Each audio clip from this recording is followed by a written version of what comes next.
Kia ora te whānau, a iho karaiti ko Andrew Doubleday aho. Today we're looking at the Gospel for Sunday the 25th of February 2024, and it's Mark chapter 8 verses 31 through to 38. Then he began to teach them that the Son of Man must undergo great suffering and be rejected by the elders, the chief priests and the scribes, and be killed, and after 3 days to rise again. He said all this quite openly. And Peter took him aside and began to rebuke him. But turning and looking at his disciples, Jesus rebuked Peter and said, "Get behind me, Satan, for you are setting your mind not on divine things, but on human things." He called the crowd with his disciples and said to them, "If any want to become my followers, let them deny themselves, take up their cross, and follow me. For those who want to save their life will lose it, and those who lose their life for my sake and for the sake of the gospel will save it. For what will it profit them to gain the whole world and forfeit their life? Indeed, what can they give in return for their life? Those who are ashamed of me and my words in this adulterous and sinful generation, of them the Son of Man will also be ashamed when he comes in the glory of his Father with the holy angels." Who do you want to be? What do you want to be? I want to suggest that this is a large part of the challenge of this text. It first addresses our aversion to suffering, the uncomfortable assertion by Jesus of the horrors that awaited him. And by implication, it's going to be unpleasant, therefore, for all of us, because we're all in this together, and what affects him affects us. What affects me affects you. It's easy, isn't it? Well, I think it is, to understand Peter's objection. He's not just concerned for Jesus, he's concerned for himself. This is not the narrative that he had pictured. In fact, it's quite the opposite. He had images of personal success, of power, even perhaps of adulation. After all, he was the Messiah's right-hand man. Suffering and death was not a future that he had in mind. So Jesus is clear with everybody. If you want to be my followers, there will be a cost. The price will be high. It will cost you everything. All your personal ambitions, hopes and dreams, but it'll be worth it. You need to let all of those things go. And initially, it will feel a bit like taking up a cross.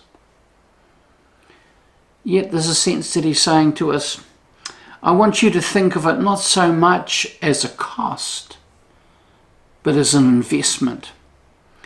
An investment in your future, an investment in our future together.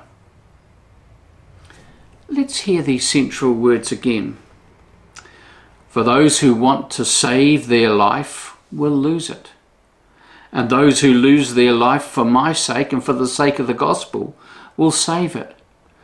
For what will it profit you to gain the whole world and forfeit your life? Indeed, what can you give in return for your life? Now, the word that's used here in the NRSV, the New Revised Standard Version, is psuche. It's the word that's used for life. That's the underpinning Greek word. And while we can just read it as life, as it's translated here, there is more richness to its meaning. Numerous other translations split it two ways. There are 4 times this word is used in the passage that we've just read, and in the King James Version and the New International Version and in the New Living Translation. They all translate the first 2 times as life and the second 2 times as soul. What I'm going to do is read them all as soul, and we'll see that actually it has a different kind of feel to it. For those of you who want to save their soul will lose it. And those who lose their soul for my sake and for the sake of the gospel will save it. For what will it profit you to gain the whole world and forfeit your soul? Indeed, what can you give in return for your soul? It sounds different, doesn't it?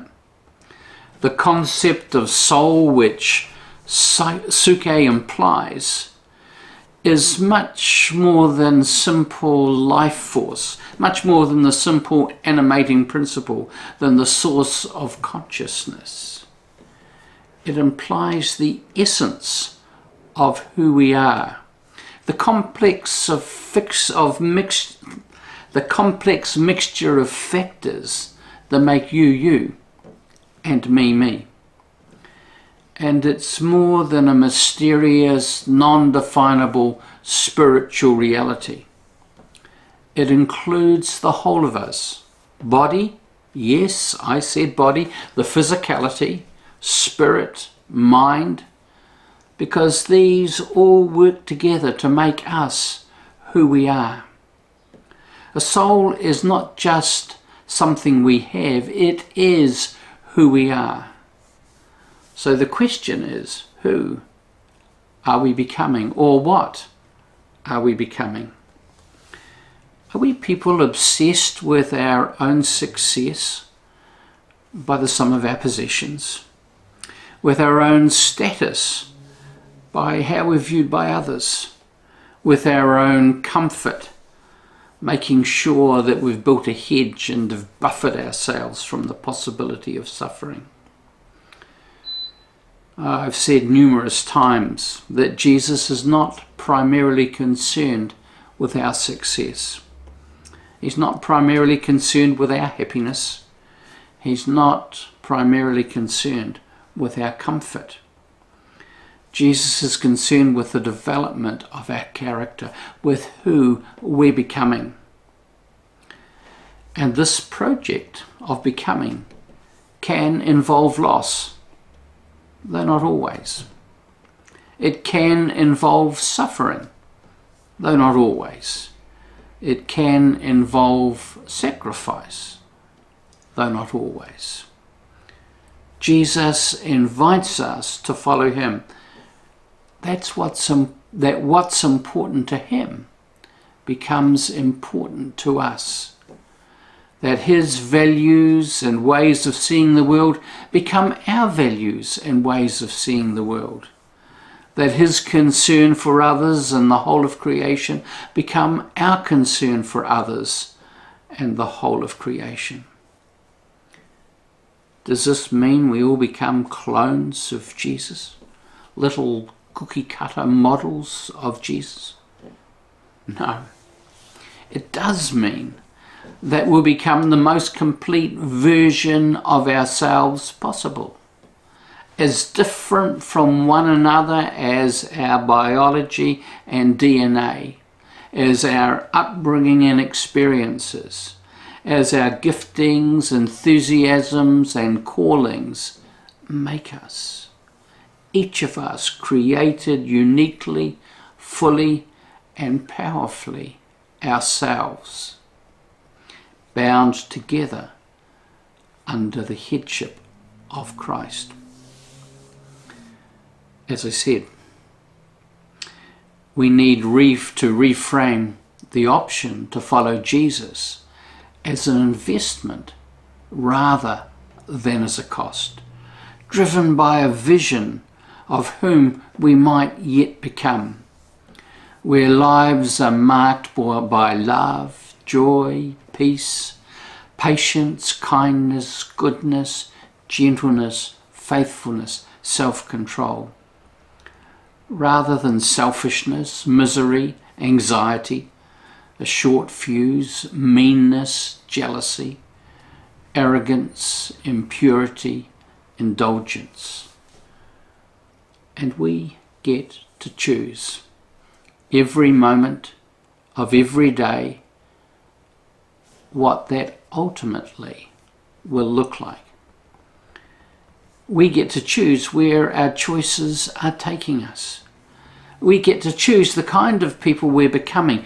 We are not helpless victims with our destiny all preset. It's not predetermined, the outcome already decided. We ultimately get to choose what we will look like, how we will be, who we will be. And it's found in the little choices we make each day, every day. Amen. God bless you.